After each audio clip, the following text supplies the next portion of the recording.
The Power of Two, Eleanor and Sarah, The Ladies of Llangollen, by Tina Rogers. Everyone who lives in the surrounding area of Llangollen knows about the two ladies who lived at Plas Newydd, Sarah Ponsonby and Lady Eleanor Butler. My own connection to these ladies started with my Northern Irish nine, which is the Welsh word for grandmother, who landed in Llangollen in 1947 and never left. Even though I lived 5 miles away in Chirk, during the summer I would be dropped off for an excruciating holiday with Nana Susie.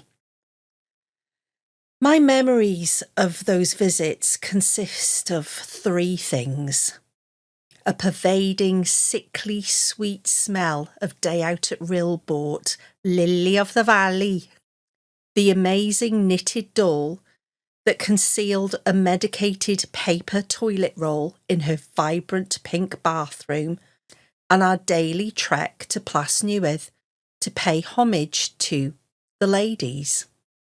On asking my nine who they were and why did we have to keep trekking up to their house, I was told to shush.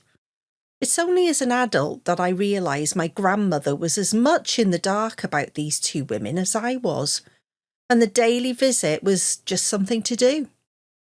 I went into their house only once as a child. Nana knew the lady on the door and we got in for free, but only downstairs. And I distinctly remember the dark, embossed, almost leather-like wallpaper in the hall and stairs being delicately picked off by an American visitor as a souvenir. The inside of that house was a dark entity, the polar opposite from its fairy tale outside of space, blue sky, flowers, and a mini Stonehenge. Inside, it was a different matter. 10-year-old Tina couldn't imagine why any lady would live in such gloom. The first time I saw Eleanor and Sarah was on the cover of Elizabeth Maver's book. I still have this book, bought at a jumble sale in Chirk in 1982. A penguin classic with an orange spine. The title, The Ladies of Llangollen, A Study in Romantic Friendship, and underneath a colour painting of 2 people. On our left, a side view of a person, Sarah, looking at the person seated across from them, who in turn is looking to their left, Eleanor. Note, I don't describe them as women because in all truth, at age 17, I thought this picture was of 2 elderly men. Some generic Regency portrait, a case of anything will do as long as it looks the part for the cover of this book. Up until that point, I had imagined the ladies to be full-blown Disney princesses with white 17th century wigs, voluminous gowns and fans. The dainty Cinderellas of Llangollen. These famous local women I knew absolutely nothing about. That idealist view was about to change as I began to read Maver's book about the lives of these 2 remarkable and complicated women. The Museum of Wales have a vast collection of art, and one piece, item number NMWA 29669, is a black ink on white paper original lithograph produced by Richard James Lane from a drawing copied many times in various forms, one being the artwork on the front of Elizabeth Maver's book by Lady Leighton. Lady Leighton later admitted she drew Sarah and the now blind Eleanor surreptitiously under the table while her mother distracted them without the ladies' knowledge, as they disliked having their portraits drawn. It seems the original portrait, which was probably drawn very quickly and was possibly of the ladies' heads and upper bodies with scant detail, is now lost to time, and this more involved portrait was committed to paper sometime later, presumably by Lady Leighton. During their own lifetime, the ladies were celebrated in surprisingly commercial ways, from tapestries to plates. This plate was produced by Glamorgan Pottery between 1815 and 1825. Eleanor died in 1829 and Sarah died in 1831. It went on to become one of that pottery's most famous and collectible pieces. For whatever reason, Mr. Lane decided to take Leighton's now embellished sitting in a library portrait and create a lithograph, print it, and make it available for sale in 1830. That was not the only lithograph. James Henry Lynch also took the Leighton portrait and changed it so that the ladies grew legs to stand and survey their garden next to the font. They acquired this font from the ruins of Vallecrucis Abbey. The ladies were very keen to reuse things they found, along with an unknown whippet dog. Despite both ladies keeping diaries, there is no mention of plates, nor did they write anything about their friend Lady Leighton secretly drawing them, or the mass production of those drawings for sale. Knowing the ladies' history and how they would write about the most trivial besmirchment, one can assume that they literally had no idea about the cottage industry built up around their celebrity for passing tourists to buy trinkets of them. Perhaps the most famous piece of memorabilia of the two ladies is this very lithograph, as the two other portraits of Sarah and Eleanor are only purported to be them. The lithograph is still available to buy online today, and Plas Newydd itself sells prints of the Lynch portrait. The Leighton Lane lithograph is important as there are many written descriptions of the ladies in their later life, but here we have the only one pictorial depiction of them that is true. We know that Lady Leighton did a quick sketch of her friends, and it's acceptable to assume that this sketch would concentrate largely on their faces and shapes, and not so much on the detail of their surroundings. However, Lady Leighton was a close friend and visited them frequently, so one may also assume that this portrait is not only a good likeness of Sarah and Eleanor, but an accurate depiction of their surroundings, even though drawn from memory. Let's study this lithograph on paper in black and white, portrait of the Ladies of Llangollen, and reflect on these most unusual of women, her story, if you will. The drawing itself is very accomplished, with amazing detail throughout. The ladies sit in what looks to be a somewhat Gothic study or library. Behind them are paintings and also shelves of hardback books in large ceiling-height bookcases and a Gothically spired shape alcove. This indicates that they are not only financially secure, the books, the comfort, but they're educated, and from that one may assume that these two ladies come from the upper classes. They sit at a large and ornately carved wooden table, much like the rest of the house. The one request the ladies asked visitors to bring as gifts was their old oak furniture, which they would chop up and reuse in the house. The 4 elaborately carved posts at the front porch are 4 reused bedposts. In the coloured version of the portrait, the walls and table covering are cerulean blue. This table has an array of unknown and exciting things on it. A writing desk, the ladies were both great writers, candles and an oil lamp, piles of paper and books are strewn across the table, along with an egg timer. Perhaps Lady Leighton added this as a reminder that their time was running out. And a few Baroque perfume bottles, next to Eleanor, who has several elaborate, large and royal-looking medals on her chest, one being the Order of St. Louis, given to her by a member of the Bourbon family, is a glass box. It looks to have 10 sides, and in that box appears to be a pine cone and an object that may be an ornament of fruit, as it has a stalk, and on top of the box lies some dried flowers. To the right of Eleanor is perhaps the most interesting item on the table, another box made of glass, highly ornate and arched, that contains what looks to be a tomb with a dead person lying prone on top, like a medieval king. Next to that is a miniature spire and a small dog ornament. When Sarah died, her relatives held a 7-day sale of goods at Plas Newydd. There was nothing left. Everything was sold, from telescopes to tiger's feet. A quest to find out about these items and where they ended up has drawn a complete blank. A lady who presently works as a guide in Plas Newydd told me 6 years ago 2 visitors who work at guides at Powys Castle had seen the glass case with a tomb inside as part of the castle's collection.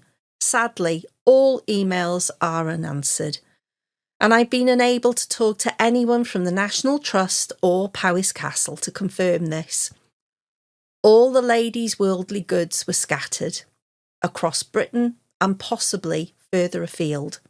This smorgasbord of items can give us a look into the lives of the ladies, but the central focus of this portrait are the ladies themselves. These 2 tiny women with black riding coats, short, white, powdered, manly hair, and faces similar to Cupid dolls were described by the actor Charles Matthews in 1820 when he was performing in Oswestry on writing to his wife. There is not one point to distinguish them from men. The dressing and powdering of the hair, which went out of fashion some 40 years previously. Their well-starched neckcloths, the upper part of their habits, which they always wear, even at a dinner party, made precisely like men's coats, and regular black men's beaver hats. And in 1825, John Lockhart, who visited the ladies with Sir Walter Scott, wrote, "Heavy blue riding habits, enormous shoes, and men's hats with their petticoats so tucked up. We took them for a couple of hazy or crazy old sailors." Not a very polite description of them, because they did not dress or behave as women should. It seems that people who wrote about them, and perhaps the people who met them, thought them both as not androgynous, but as manly and rather odd. And this, I believe, is where their fame originated and then continued. 2 women living together in a romantic friendship at a time when the majority of people had no idea that it was possible for women to be sexually involved and also reject the idea of femininity, marriage and motherhood, and live for themselves with no man involved, whether it be a husband or family member. In order to get an idea of who these women were and why they not only ended up in North Wales but became famous in their own lifetimes with visits from the most incredible array of contemporary well-known people, from Wordsworth, Byron and Shelley to the nation's then hero, the Duke of Wellington, we must look at their story. And it really is something worthy of a BBC One Sunday night historical series. Eleanor Charlotte Butler was born in Ireland in May 1739 and died in Llangollen in June 1829. She was the daughter of Walter Butler, the 16th Earl of Ormond, and she grew up in the ramshackle Kilkenny Castle, Ireland. The family remained staunchly Catholic, which meant they had the pedigree but not the money or power of a Protestant earl because of the penal code. As a lady, Eleanor would be expected to be a broodmare for some local, suitably aristocratic man. And in preparation, she was packed off, aged around 14, to a convent in Cambrai, France, where the Butlers had family ties. There are no descriptions of Eleanor during this period, save her auntie deciding not to leave Nellie a dear little ring, as her fingers are now too fat. It seems Nellie, Eleanor, was happy at the convent, as for the rest of her life she would swear, sing, and rejoice in French. There is a gap in her story from 14 until we know she was back in Ireland for her brother's wedding in 1768 at the age of 29. Eleanor was educated but unmarried, a spinster, and therefore she was a burden on her family. It was around this time that Eleanor met Sarah for the first time. Sarah Ponsonby was also born in Ireland, about 20 miles away from Kilkenny Castle at Woodstock, to new Protestant money in 1755. She was a result of her father's second marriage, and by the time she was 13, Sarah was an orphan and destitute. She was sent to live with her father's cousin, Sir William Fownes, and his wife, Lady Betty, and soon after was sent to boarding school in Kilkenny. Despite the families being of opposing religions, it seems the Fownes family reached out to the Butlers, knowing they lived so close, to keep an eye on Sarah, and this led to the 13-year-old Sarah meeting 29-year-old Eleanor. Eleanor had two older sisters, both married, and now her brother John had abandoned the Catholic faith to become a Protestant, and this led to him making a very advantageous marriage to an heiress. All that was left for him to accomplish was to sort out his difficult sister Eleanor, who was a problem for the Butler family, a spinster with no desire to marry, being too satirical and too masculine a style to attract men. There is no record of how or when Sarah and Eleanor met, or indeed what form their friendship took. Some texts suggest that because Eleanor was in a convent in France, she must have taught Sarah French. The truth is, we just don't know. However, there is one thing I find not only interesting, but quite surprising and also rather worrying, and that is the age difference between them. None of the modern texts, YouTube videos or podcasts I've listened to or looked at have raised an eyebrow or questioned this. All, without exception, mention the age difference and friendship and do not question it in any way. Today, in 2025, if a 13-year-old girl was spending all of her time with a 29-year-old woman, I am sure that questions would be asked, and perhaps their relationship would be investigated to ensure grooming was not taking place. Art and history are always reflected on and written about, compared with how we live right now. Looking at Eleanor and Sarah's relationship in 2025, after #MeToo and many highly publicised cases of abuse, we're now far more aware of sexual abuse, grooming, coercion, etc., and the fact that women are equally as capable of committing these deeds as men. In 1768, these things didn't exist. That is to say that they did exist, but there was no name for them. A man could beat his wife as long as the stick was not thicker than his thumb. You could legally get married at 12. And even though evidence points towards Queen Anne having an affair with Sarah, the Duchess of Marlborough, in 1711, it appears that there was no such thing as lesbianism in the 1700s. Sarah and Eleanor's relationship could have been totally innocent or something far more insidious. We will never know. Sarah left school at 18 and moved back in with Lady Betty and her husband Sir William, while Eleanor continues to live with her family at the castle. During those missing years, there is no real mention of either of our ladies, but later we find out from their friend, Mrs. Goddard, that Sally and Nellie, Sarah and Eleanor, never lose touch. In fact, it appears their relationship intensifies, particularly through letter writing. The 5 years of calm are turned upside down when Sir William decides it's time to replace Lady Betty with someone much younger and fertile. There was no son to pass the title to, and William's eye soon settled on the now 23-year-old Sarah, his ward. From letters kept by Sarah's niece, it appears Sir William had made it clear to Sarah that he'd like to not only marry her, but impregnate her, as Lady Betty was too old to give him a male heir, and he thought he was still rather attractive.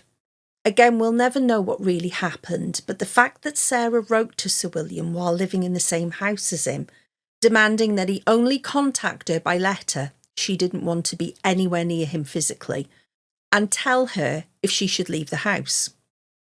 Was Sir William sexually harassing or abusing Sarah?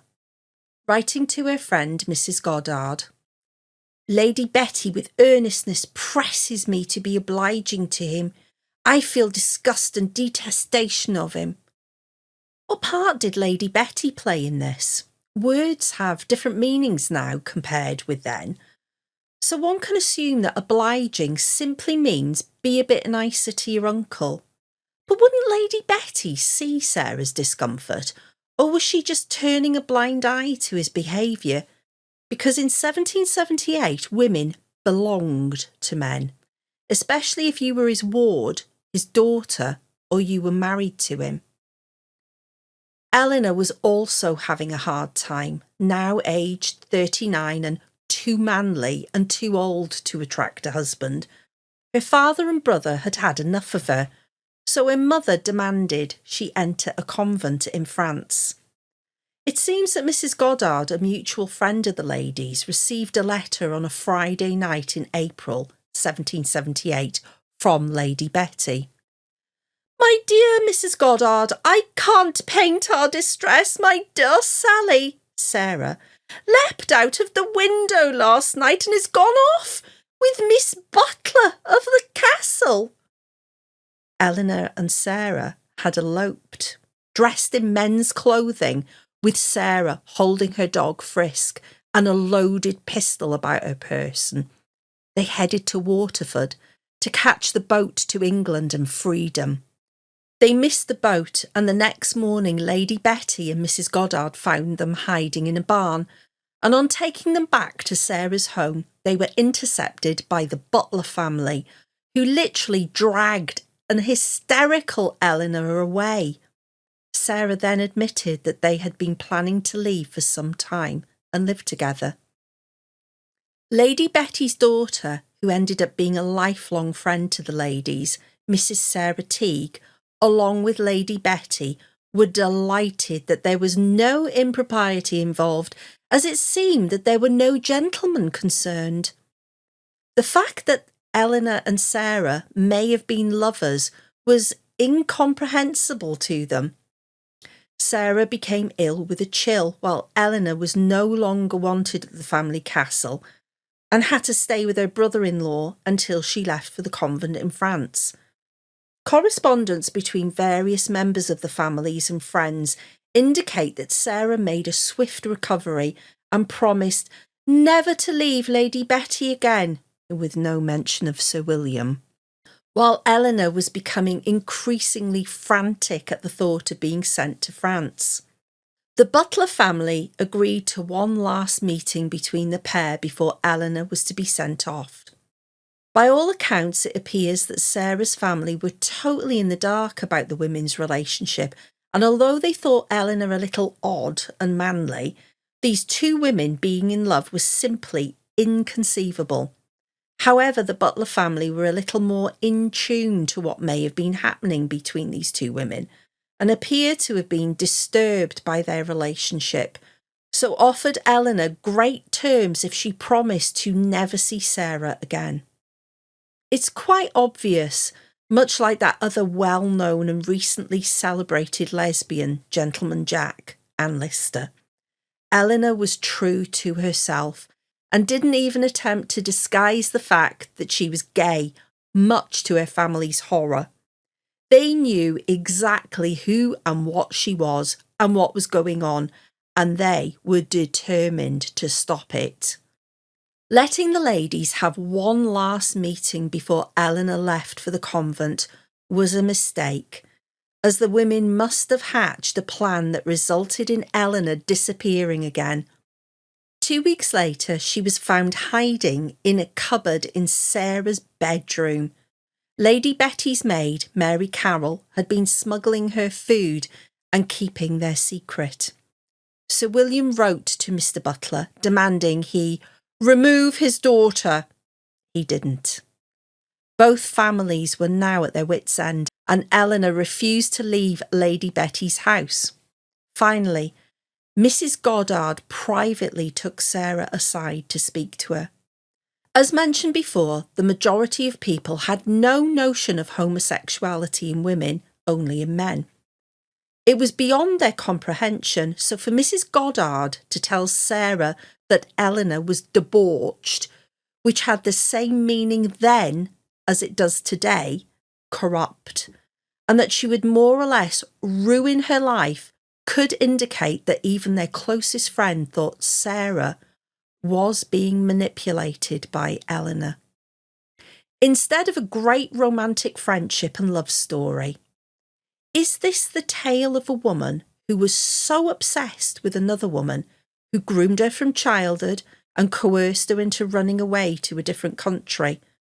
A woman who absolutely refused to stop ever until she got what she wanted, which was complete control of Sarah. Even though Sarah seemed happy or relieved to be back with her family, Eleanor would not let her go. She ran away from her family home at the castle. Remember, at this time, Eleanor was aged 39. She was not a young, inexperienced girl, and she hid in Sarah's bedroom. Was it love, or was it coercive obsession? It seems to me that Sarah could not escape. It was a choice between her guardian, Sir William, or Eleanor, both of them pressuring Sarah to bend to their will. Was Sarah suffering some sort of Stockholm syndrome, or was she truly in love with Eleanor? The families finally gave in, and although there is no account of exactly what happened, one can only surmise that they both came to the conclusion that these women would continue to run away until they were allowed to be together. It's also obvious that by now both families knew that this romantic friendship was far more than that, to the point that when the butler coach came for them at 6 a.m. to Sarah's house to take them to the quay to set sail for England, their closest confidant, Mrs. Goddard, who it appears knew the nature of their relationship and possibly of Eleanor's obsession, adamantly refused to say goodbye to them both. The women left in high spirits, taking Lady Betty's maid Mary Carroll with them, and they never returned to Ireland. 6 weeks later, both Sir William and Lady Betty were dead, probably from the stress, while Sarah, Eleanor and their maid Mary joyously toured Wales, looking for a new home. Well, that's quite a beginning. And looking again at the lithograph, there is no hint of past scandal in this idealised drawing of two little old and rather odd-looking ladies. This is a story that's been condensed by the passage of time into two women wanting to be together in a romantic friendship, escaping bravely like two heroic pre-feminists with a pistol and a dog, and living happily ever after with no mention of the chaos and the death they left in their wake. After wandering around Wales and England for over 6 months, they finally settled in Plasnewydd, a 2 up, 2 down, a 5th room. The very library in the lithograph was built by the ladies in 1778. A rented cottage on the outskirts of Llangollen. They had finally got their wish to be together, but there was only one problem: money. Being ladies, they were used to living very comfortably, so the £200 a year for Eleanor from her father and the £80 a year for Sarah from Mrs. Teague, Lady Betty's daughter, was a scanty provision. In 2017, £280 was equal to £28,689. They spent the next 50 years writing letters to relatives, friends, acquaintances, and even to the royal family for financial help. In fact, Elizabeth Maver's book is, after they moved to Llangollen, mostly about gardening and the ladies' struggle with their finances. It's quite obvious that both Sarah and Eleanor actually expected to be financially kept by their families and friends because, well, in 2025, it's difficult to understand why these two women would expect an affluent lifestyle just for being themselves. We've seen the ladies and know about their start in life together. They didn't spend a day apart after they left Ireland. They continued to live at Plasnewydd, and Mary Carroll remained as their servant. They did everything together and shared the same bed. They lived exactly how they wanted, but still, that burning question remains. Were they one of the first openly same-sex female couples? They always referred to each other as my love, my dearest one, and had several female friends who may have been lesbians, such as Anna Seward. The lithograph itself shows two affluent people who dress and look like men. Of course, that doesn't mean that they were a couple or lesbians, but they were widely perceived to be by their contemporaries, who were a little more worldly and knew that it was possible for a woman to be sexually attracted to another woman, like the Butler family and Mrs. Goddard. In 1790, a piece was published about them in the General Evening Post. It was called Extraordinary Female Affection and told of their elopement from Ireland, their refusal to marry despite them both having several proposals from men, and how Miss Butler, who in all respects looks as a young man, Mavers counters this in her book by reminding us that by now Eleanor was a rather fat 51-year-old.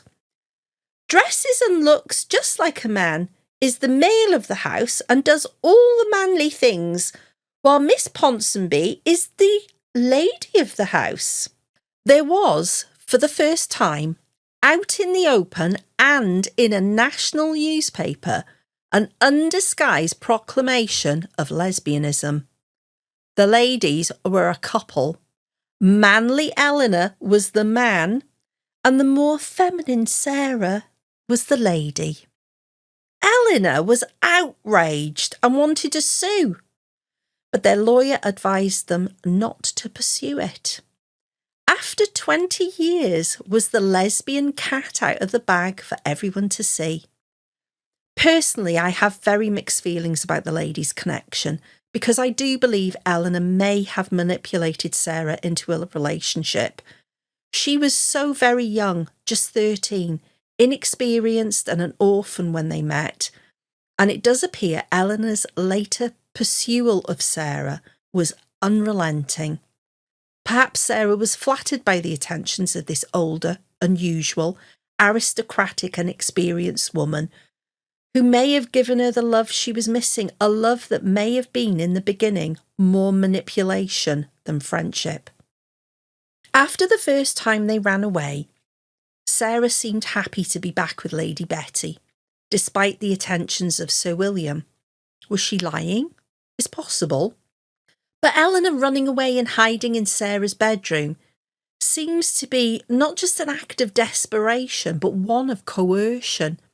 How can you escape from someone who will not leave you alone in 1768, when men owned women and coercion was unrecognised? Mrs. Goddard seemed to think Sarah was being manipulated, and the fact is, we will never know the truth. Sarah and Eleanor remained together as a romantic couple till their deaths and beyond. I think for me, The best way to describe their relationship is queer. Great writer Rupert Thompson perfectly encapsulates this description.